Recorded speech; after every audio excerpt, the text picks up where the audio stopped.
The test is in 4 parts: Part 1, Part 2, Part 3, and Part 4. Now look at Part 1. Part 1. IELTS practice. Questions 1 to 5. You will hear a telephone conversation about a job vacancy. You should answer the questions as you listen because you will not hear the recording a second time. Listen carefully and answer questions 1 to 5. Listen carefully and answer questions 1 to 5. Hello, Top Job Employment Agency. Ellen Sykes speaking. How can I help you? Good morning. My name's Steve Collins and I'm calling about the call centre job advertised in today's paper. For an operative handling credit card inquiries? Yes, that's right. The wages and working conditions are all in the ad, so what I'd like to know now is what the work actually consists of. I should explain that I'm a student looking for a summer job, not long-term employment. That's okay. The people at Intercard say they've always found students to be honest, which of course is essential in this line of work, and they have the basic IT skills needed there. Apparently, there have been a few who didn't find it easy to get there on time in the morning, but in most cases their punctuality is as good as anybody else's. Anyway, about the work. And I know a bit about this because, as it happens, I've worked there myself. Really? Yes, for about a year. You'd find that most callers would be people wanting to check the balance on their cards, query payments made and so on. And from those who've had their card stolen? No, they ring another number for that, an emergency line. People also call that number if they lose their cards. And what are most callers like? I mean, what kind of people are they? All sorts, really. All ages, every kind of background. Though one definite trend is the change in the number of women. Nowadays, they make up around 55% of the total, whereas years ago, there used to be a majority of men calling. At one time, I heard, as many as 3/4 of all credit cards were actually held by men, but that must have been long before I was there. It's certainly different now. So to do this job, what sort of experience do I need? None, really. Have you got a credit card yourself? Yes, I have. Then you probably know quite a bit about them already. And as a student, you're obviously intelligent, which of course you need to be for the job. So after a day or so working with an experienced operative, I'm sure you'll have picked up enough to deal with routine inquiries, which of course most of them are.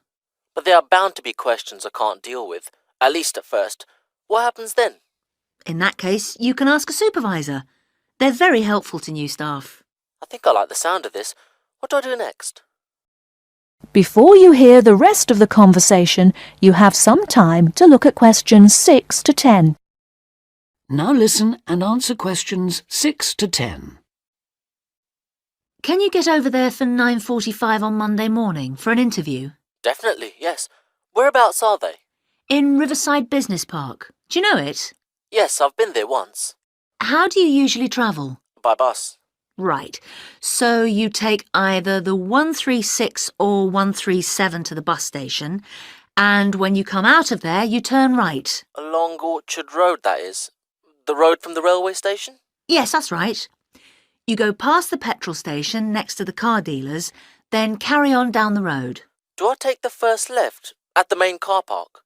Well, you could do that, and walk up Newfield Avenue alongside the shopping centre, but it's a long way round.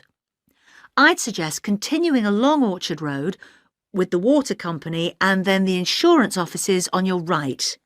They used to be local government offices, by the way. Yes, I remember those. And you keep going until you reach the advertising agency. Now, facing that is a small road called Cherry Lane. There's a newspaper office on the corner, and opposite that is a big hotel, so you can't miss it. And how far down that road is it? Well, they aren't actually in Cherry Lane. You walk as far as the next junction and turn right into Almond Drive at the mail centre. Intercard is in the 3rd building on the right, between the airline offices and the shipping company. Fine. I'll be there on Monday. Thanks very much. Bye. Good luck. Bye. That is the end of Part 1. Now turns to Part 2. Part 2. To hear a reporter from the New York Times who is presenting a news report prepared by Dion Siercy and Robert Gebeloff on the topic Middle Class Shrinks, further as more fall out instead of climbing up. First look at questions 11 to 13. Now listen to the recording and answer questions 11 to 13. The middle class that President Obama identified in his State of the Union speech last week as the foundation of the American economy has been shrinking for almost half a century. In the late 1960s, more than half of the households in the United States were squarely in the middle, earning, in today's dollars, $35,000 to $100,000 a year. Few people noticed or cared as the size of that group began to fall, because the shift was primarily caused by more Americans climbing the economic ladder into upper income brackets. But since 2000, the middle class's share of households has continued to narrow, the main reason being that more people have fallen to the bottom.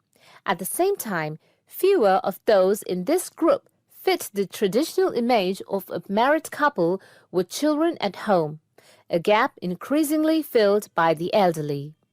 This social upheaval helps explain why the president focused on reviving the middle class, offering a raft of proposals squarely aimed at concerns like paying for college education, taking parental leave, affording childcare, and buying a home.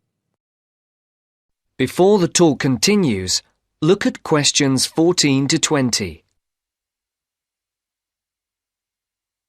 As you listen to the second part of the talk, answer the questions. Mr. Obama told Congress and the public, still, regardless of their income, most Americans are identified as middle class. The term itself is so amorphous that politicians often cite the group in introducing proposals to engender wide appeal. The definition here starts at $35,000, which is about 50% higher than the official poverty level for a family of 4 and ends at the 6-figure mark. Although many Americans in households making more than $100,000 consider themselves middle class, particularly those living in expensive regions like the Northeast and Pacific Coast, they have substantially more money than most people. However, the lines are drawn. It is clear that millions are struggling to hang on to accoutrements that most experts consider essential to a middle-class life. I would consider middle class to be people who can live comfortably on what they earn, can pay their bills, can set aside something to save for retirement and for kids in college, and can have vacations and entertainment, said Christine L. Ovens, Executive Director of the National Employment Law Project, a left learning research and advocacy group. That is the end of Part 2. Now turns to Part 3. Part 3. You will hear a discussion among 3 students who are organising an international film festival at their college. First, you have some time to look at questions 21 to 24. Now listen carefully to the first part of the discussion and answer questions 21 to 24. Thanks for coming to this meeting on such short notice, Anna and Veronica. It looks like we have just become the organising committee for this year's International Film Festival. We've all just met, so perhaps we should start by an introduction with a bit of background from each of us. Okay, I'm Anna. I finished 3 years of a languages degree in Sweden, where I come from. This year I decided to study overseas to get to know a different part of the world. I'm also a big fan of European cinema, especially French and Italian. Those are the languages I majored in, along with English. To me, film is a great way to learn about the rest of the world. I was in the film club at my university, so when I saw the notice asking for volunteers, I thought it would be a good way to meet people and get involved in something I really enjoy. Thanks, Anna. My name is Veronica and I come from Italy. I'm doing graduate studies in English literature. I went to some of the films in the festival last year and enjoyed them. I especially liked the video interviews. That was when I decided to get involved. I used to do film reviews for our student newspaper back home. Hi, I'm Chris from Scotland and I'm in 4th year journalism. Cinema is my hobby. Last year I joined the organising committee just like you have now, and somehow this year I've ended up in charge. I'm actually able to use my coordinating work on the festival towards a credit for one of my courses. I have to write up a report on the festival with recommendations, so that's an extra motivation for me. So I hope this is going to be a good experience for us all. Okay, where would you like to start? How about a general overview of the festival? I don't really know much about it. Well, the film festival was started by International Student Society 5 years ago and has grown every year. It is held over 4 nights during study break, Wednesday to Saturday. Normally we show 3 films a night. Last year we tried to choose films from different parts of the world that fit together in some way, maybe a similar theme. Or we could feature a type of film like action films or science fiction. Now you have some time to look at questions 25 to 30. Now listen to the rest of the discussion and answer questions 25 to 30. Who picks the films? It's up to us on the committee to decide. You mean we get to pick all the films ourselves? What a hard decision. There are so many to choose from. Well, that's the fun part. We have this catalogue of independent distributors. The films are listed by language and have a short summary.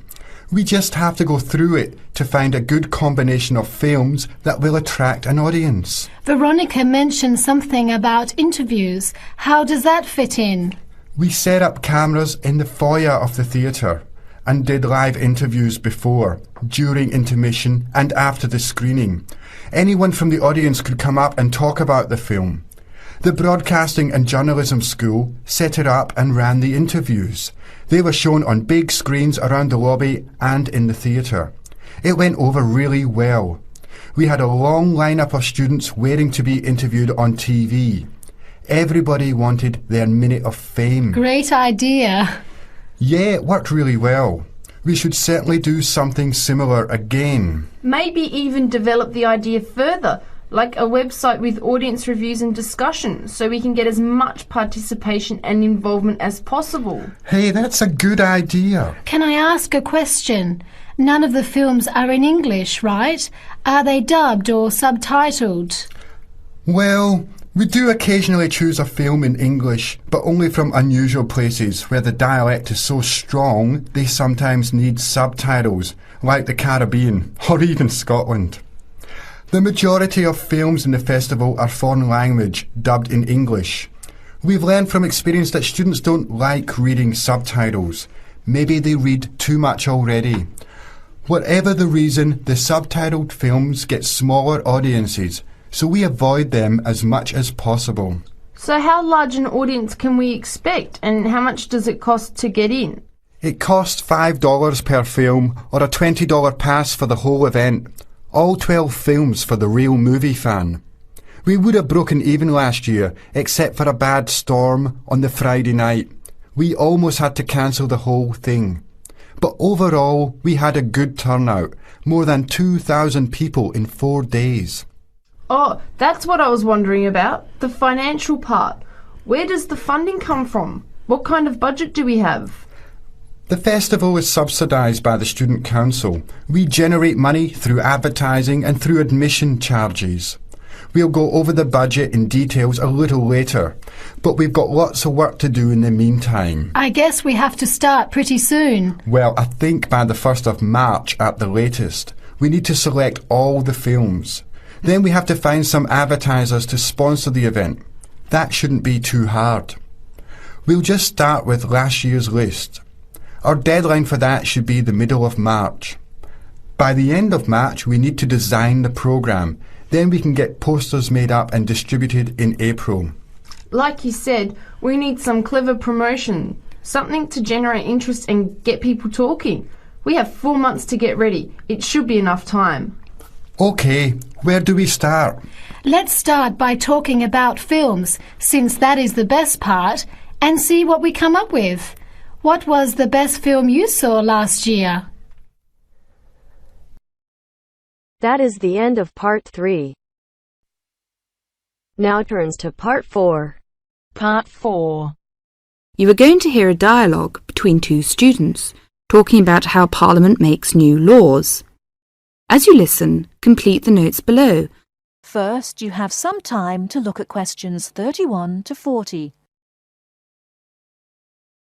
Now, listen carefully and answer questions 31 to 40. Hi there, Alison. How are you getting on with your tutorial paper? Oh, I haven't finished yet. Chris, could you tell me how Parliament makes new laws? This may help for my tutorial next week. OK, I'll be glad to help. You know, new laws can start in either the House of Lords or the House of Commons. They are usually proposed by the government, although they may be proposed by ordinary members. A law which is being proposed is called a bill until it is passed. Then it becomes an Act of Parliament. I see. What is the procedure that a bill has to go through? The bill first of all goes through its first reading, as we call it. This just means that the title of the bill is announced and a time is set for it to be discussed. Yes. And then what is the next stage? And the bill will go through the second reading, which is really the debate stage. The bill may be rejected at this stage. If it is an important bill, this may cause the government to resign. On the other hand, it may be passed, or there may be no vote. If the bill is passed, what will happen? If the bill is passed, it goes on to the committee stage, where a small group of members meet and discuss it in detail. Do all the members have to attend the meeting? It depends. For certain important bills, the whole House can turn itself into a committee, which means that the detailed discussion is carried on by all the members. When the committee has finished its work, it reports the bill and with all the changes that have been made to the House. The bill is discussed again at this stage.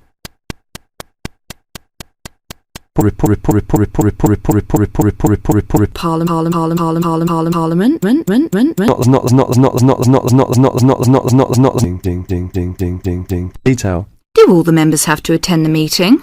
It depends. For certain important bills, the whole House can turn itself into a committee, which means that the detailed discussion is carried on by all the members. When the committee has finished the House a